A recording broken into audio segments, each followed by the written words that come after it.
Hello everybody, we're just taking you through the director's cut version of our Paris Games Week demo of Dreams on PlayStation 4. Yeah. We wanted to sort of deconstruct all the various teasers we've done dating back to the PS4 announce, and then taking you sort of on a deep journey into a live demo of what it's like to play the game, play Dreams. And the imp was the first thing that we introduced you to. So the idea of the imp is you get to interact with the world. Yeah, it's the way that you touch and feel and manipulate and communicate. Yeah, online it's great fun. You can customize the imp to be your own, and you can kind of change the expression of the imp by just drawing on the touchpad on the DualShock. Yeah, and mess around with his eyebrows, and it'll be completely customizable. Exactly. So you can make it your unique mascot, if you like. And the thing about Dreams that we showed in this demo is that there's many kinds of gameplay. So different dreams have different rules. So the author of a dream gets to set, or the dreamer of a dream. The dreamer of a dream gets to say what the rules are. And in this opening sequence, it's a very tactile feeling thing. You get to basically move things around using the imp. Yeah. And what we're sneakily doing is introducing you to that's how you create things as well, isn't it? I mean, yeah, exactly. It's a cursor. It's a glorified cursor. It's a very posh, fluffy, squishy cursor. In this level, the rules are wide open, and there's this little character here called Frances. We can possess her, and Mark can then directly control her, both using the left stick to make her walk around, but also just by moving and emoting and... Exactly, so you can be much more kind of expressive, and you know, you can kind of sneak and sort of peek around corners, and you can really kind of perform. And then of course the other side of this level is that it's not very large to begin with, and so what the dreamer of this dream has done is that they've created collectible items, in particular a woodshed and a tree, that allow you to extend the level. And the tree was sort of a cosmetic item, but I think the exciting thing about the woodshed is that it's not just an ornament to make this place look better. It's actually, you place it down and then discover that you can actually go inside it to another place. Yes. So this was the first introduction, the demonstration of something we call, well, we currently call them links, to kind of remind you of what it might be on the web to move from website to website. But the thing is that when you do that in Dreams, it's so much more magical, because it's like traveling through a portal or a doorway. And I love the idea that people explore Dreams by looking out for things like windows, doors, wells, clearings in forests, you know, all sorts of different ways that you might travel from one dream to another dream. Yeah, exactly. And just like in real dreaming, you know. And that level link can be randomized, so you can say, take me to any level or dream tagged jungle made by my friends or made by my friends of friends. So you can choose how selective or randomized the link is. Yeah, exactly.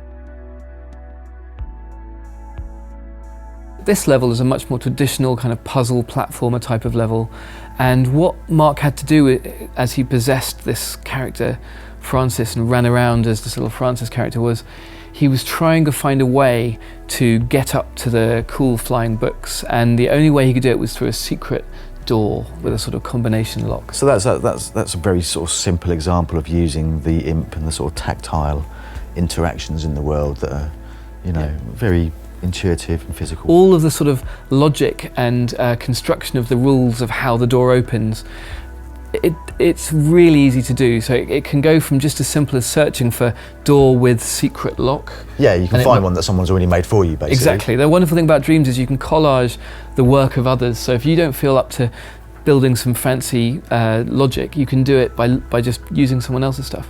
Or you can use our electronic system, which is very easy to get into. Yeah, it's very similar to what we did in Little Big Planet. Yeah. Obviously, we've made it better where we could think of improvements and things, but it's coming from the same kind of place. So the idea with Dreams is that we both go easier to use if you just want to use someone else's things, and also deeper. So it's kind of like tackling both sides. Anyway, so you go through the door that you found, and you find yourself in this gigantic kind of auditorium-y, strange place, too big to climb up yourself. But luckily there's a giant just hanging out, having a snooze. And this is to sort of sow the seed in people's minds, hopefully, that, you know, the range of kind of characters that you can create in this is is infinite, essentially. Exactly. So many games have customization of characters, but we actually have creation of characters. You can build characters from scratch, or you can customize others that you find, whether it's part of the gameplay experience or part of the creative experience.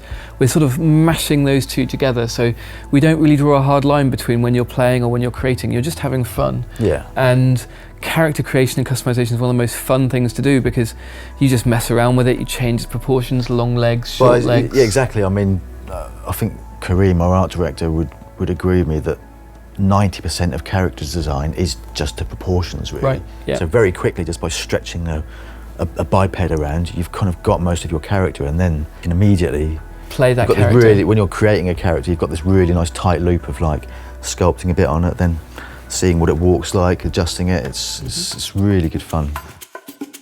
And actually that leads us into the sort of climax of our Paris demo, was going into that depth of playing and creating even more so when you go online, because when people join you in your level, you don't all have to be doing a platform mechanic. In this case, Cake World, the rules are that people who join after the first player get to, you know, assemble fruit bowls. And yeah, I mean this is a dream where somebody's kind of pretty much opened up all of the rules, if you like. It's like a sandbox level. Yeah, it's like a sandbox. They're literally, these people are constructing a level whilst there's someone in there actually testing it. One of the things I think we didn't celebrate enough about Little Big Planet was a lot of people just played around and messed around in this create mode as if it were a sandbox, and it wasn't about publishing a particular dream or a particular level in Little Big Planet. And it's the same, even more so in dreams, of like, if you just want to muck around with your friends and, you know, they can build a cake highway, or in this case a breadboard of doom and carve faces into it, that's fun in itself. That's part of the joy of dreams. It is taking the best of both worlds there, really. Yeah. You could use all of these tools to create very traditional games as well. You know, you could use this to create a racing game or a shooter game or some new kind of genre that doesn't exist yet, if you like. And that's the thing about dreams. When people say, what is it like to play dreams? The real answer is, it's going to be this journey, the exploration of the Dreamiverse, but the individual dreams can have their own rules, and we won't know what rules you choose until we get this out there and you guys and girls get a go. And I think that leads into our beta trial next year. It'll be very exciting to see what you do with it, and we'll be responding. It's not like a fire and forget. That's the beginning of dreams for real. We know that we're going to seed the community with some brilliant Media Molecule made assets, levels, games, stories, but really the exciting thing is to find out what the community builds. Yeah, that's going to be the lifeblood of it all, I think. Yep. Totally. Can't wait to see it. PS4 for the players.